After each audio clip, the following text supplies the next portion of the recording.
Nako, eto na mga kababayan, OMG, totoo nga. Nako, hala, just now nabulabog na. Katotohanan nilabas. Yan po ang ating alamin sa video ito mga karibin natin. Pero bago po natin simulan yan, palike naman po ng video ito. Malaking tulong po yan. Maraming salamat po. At eto nga, bago po natin i-play yung video, pasadahan po muna natin ang mga good news. Eto, good news po mga kababayan. Oh. Eto po. Sa pinakabagong result, no? Ito pang balita mula po sa Peanut Gallery Media Network. New Tangerine 2028 result, Sara skyrockets to 48% after Rafi Tulfo drops out. Ayan na. Ito na ang simula. Ito po ang balita, no? Vice President Sara Duterte's voter preference jumped to 48% in the latest Tangerine presidential preferential survey, up 5 points from February after Senator Tulfo announced he will not seek higher office in the 2028 election. Ayan na nga. Ano na to? Sign na po ito mga kaubayan. Dahil nga si BP Sara ay nagdeklara rin, di ba? Na siya po ay tatakbo talaga ng pagka-presidente sa 2028. Kaya siguro ito tumaas pa ang kanyang voters preference. Presidential po ito mga kababayan. So, ayan, ito po ang naging komento ng ating mga kababayan. Napaka good news po niyan, no? Sabi po dito ni Mitch Ang, Tulfo declared before that he will never run for public office. Ayan, senador na siya. Nga lahat po ay pwede pang magbago, ano? As long as mga buhay pang mga ito. Diba? Kasi minsan mga sinungaling din mga ito. Sabi po ni Jose, she will win the presidency come hell or high water. Ayan. Kailangan mag-double time na mga nasa House of Representatives, especially the members of the Committee on Justice. Double time na kayo. Eto na ito na po yung mga simbolo, mga sign na po ito na talagang we will be having our BP Sara as president sa 2028 mga kababayan. Okay? Sabi naman po ni Billy, ako na nagsasabi, landslide talaga yan. Correct. Meron pa impeachment case yan. Hindi talaga nila kaya. Oo nga Meron pang impeachment case, meron pang mga paninira, mga black propaganda. Hanggang ngayon, simula noon hanggang ngayon mga kababayan, pataas lang ng pataas ang ratings ni BP Sara. No? Mapatras rating man yan, presidential preference man yan, approval ratings man yan. Nako po. Diba? Yan po ang masasabi natin mga simbolo, mga sinyales, no? Na si BP Sara talaga ay mananalo. Okay?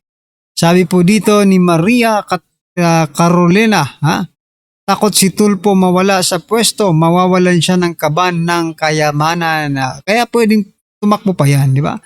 At sa palagay ko, tatakbo pa yan no? Sabi po ni Alma, mabuhay po kayo, our President, Honorable President Sara Z. Duterte Carpio. Ayan, palakpakan po natin. Kayo mga kaubayan, ano po ang inyong naging naramdaman, no? Ako, masayang-masaya po ako sa balitang ito, no? Kayo po, ano po ang inyong naramdaman? Ano po ang inyong opinion patungkol dyan?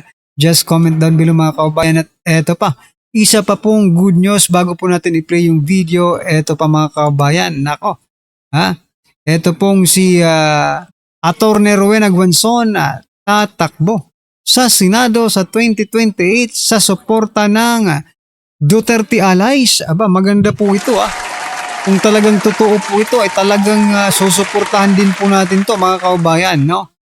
Kasi lumalabon ito sa corruption maganda itong pantapat dyan sa mga crook sa Senado, di ba? Sabi po dito sa balita news ngayon, Guanzon tatakbo sa Senado sa 2028 sa suporta ng Duterte allies. Kinumpirma ni dating COA at COMELEC Commissioner Atty. Rowena Guanzon na handa niyang tanggapin ang suporta ng mga taga-suporta ng Pangulong Rodrigo Duterte kung siya ay tatakbo pagka-senador sa 2028 national elections. At ito ang sinabi ni Guanzon sa ginanap na launching ng Cebu Alliance for Duterte 2028 kung saan mainit siyang sinalubong ng mga dumalong taga-suporta. Ayan na. Ha? O ano po ang inyong masasabi dyan mga kababayan? Ha? Kayo po ba ay natutuwa? Kayo po ba ay may tiwala? Dito po kay Attorney Rowena Guanzon, no? Na maging kaalyado ng Duterte sa 2028 sa pagkasenador mga kababayan. Ay ako po ay isa po ako sa mga ngampanya, no? Dito sa ating munting channel na maliban po sa mga identified na nating Duterte mga allied, no, na mga politiko sa national ay eto rin. Si Attorney Rowena Guanzon, di ba? Sabi nga pag-usapan natin to pag nandyan na mga kababayan. Pero ito po muna ang naging komento ng ating mga kababayan patungkol po dyan. Sabi po ni June, I will vote for her, matapang at hindi takot sa BBM admin. Okay nga. Good news, sabi naman po ni Josephine. Very good, sabi po ni Jose. Sabi po ni Togen sa Go po Mama. Marami po dito sabi yes. Sabi po dito, vote ko yan, abogada at may panindigan. Yan. Yan nga yung yan nga po yung sinasabi natin na kailangan pag sa senador or sa kung anumang posisyon, kailangan may alam po sa batas. Eto, sobra-sobra na po ang alam nito sa batas. Biruin mo, naging COA at COMELEC commissioner, attorney pa. Di ba? Sabi yan ang isa sa mga dahilan kung bakit nawawala ng mga DDS. Nako, hindi I will vote for Guanzon, matapang, mas may yagbols kaysa kay BBM. Correct. Diba? O kayo mga kababayan, ano po ang inyong first impression dito po sa sinasabi na sa balita ito na kung saan si Attorney Rowena Guanzon ay tatakbo sa Senado sa 2028 sa suporta ng mga Duterte allies, no? As long as nasa tama ka, may paninindigan at para sa taong bayan talaga ang iyong puso, nanalo ka. Alright, eto nga mga kababayan, pasadaan na po natin itong video. Pasok. Ito'y may karugtong. Marami na tayong napapansin patungkol dito kay Bongbong Marcos. At ito ang lumalabas na balita. Si Bongbong, si BBM, si Bongbong Marcos Jr. nagpapagamot sa Amerika. Yan ba talaga pinunta niya dyan? Sa Amerika? Ito may post si Doc Lorraine Naku, matindi itong post si Doc Lorraine. Okay? So, basahin natin. Dumating si Pangulong Marcos nyo sa New York City bandang 2:45 p.m. noong March 8. Yan, kasama ang mga miyembro ng delegasyon ng Pilipinas para sa isang working visit. Ayon kay Palace Press Officer Claire Castro, nakatakdang magbigay ng mensahe ang Pangulo. Yan.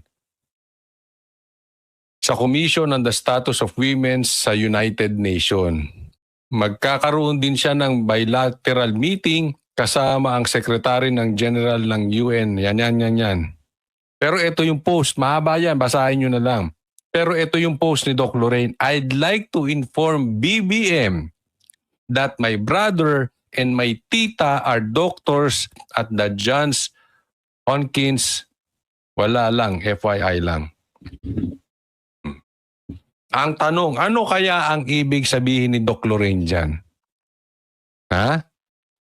Kasi maraming ugong-ugong na ito si Bongbong Marcos ay wala namang planong pumunta dyan. Biglaan na naman, di umano yung punta niya dyan. Tapos, sa kasagsagan ng problema natin na pinatitipid ninyo ang mga Pilipino sa pagbiyahe-biyahe at party-party, ikaw pupunta ka ng Amerika. Wala ka namang boses. Wala kang maitutulong, kakausapin daw yung para maayos ang sigalot dyan sa... Anong boses mo? Ni hindi mo nga kaya yung asawa mo eh. Ni hindi mo nga Correct, correct, correct. project sa Pilipinas. Pupunta ka pa dyan. So marami talagang duda na pansinin nyo, nga, hindi lang ito una. Meron pang isang pagkakataon na bigla-biglaan na naman siyang umalis ng bansa. Usually kasi yan, naka-announce na yan, nakaplano na yan. Alam yan. Pero ito biglaan na naman. At yung sinasabing ang sakit niya, meron daw colon cancer. Hindi ko alam, maraming sinasabi. Hindi ko sinasabi yun for a fact na I know that. Pero yan po ang usap-usapin. At balik-balik na daw sa ospital. So, posibleng So yung sakit po ng presidente mga kababayan ay diverticulitis. Diverticulitis ba yun? O diverticulitis. O yun po. Yung sakit ng Pangulo. May kalaman kaya ito sa kanyang pagpunta doon sa New York mga kababayan? Tumulo yung sipon eh. Sabi nga po ni Attorney Harry Roque, isa daw sa mga, hindi ko alam kung, correct me if I'm wrong isa sa mga symptoms no, ng nag-a-addictus ay tumutulo daw yung sipon, mga kababayan. Totoo ba yun? ito. Kaya nga nabanggit ito ni Doc Lorraine na yung kanyang kapatid at yung kanyang tita ay doktor. So Bongbong Marcos, ikaw ba ay nagpapagamot dyan sa New York? Kasi siyempre, pag pumunta ka dyan, gastos yan sa gasolina. Imbis na pakinabangan yan ng maraming Pilipino yung uubusin mong gasolina dyan, siyempre, dala-dala niya buong eroplano. May entourage yan. Gastos po sa Pilipinas yan. Pambihira ka. Kung kailan tayo namumroblema sa gasolina, kung kailan may nagkaroon ng gera na kailangan ka ng Pilipinas, kahit wala ka namang maitutulong, bigla kang aalis. Kasagsagan ng gera, iiwan mo ang Pilipinas. Anong klaseng leader ka? Gagastos ka nang walang kakwenta. Ang laki. Pag bumiyahe pa naman yan, ang laki ng gastos niyan.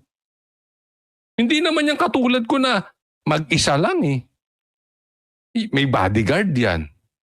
May staff yan. May entourage yan. Di ba?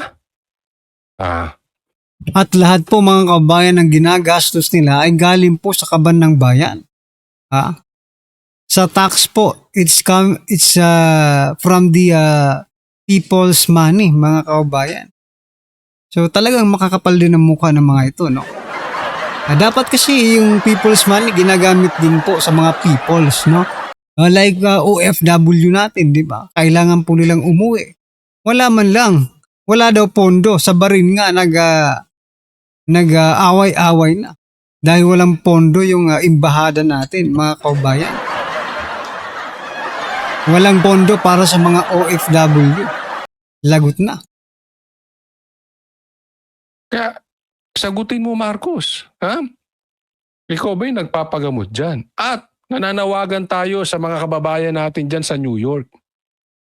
Especially may mga kamag-anak na doktor dyan sa sinasabing ospital.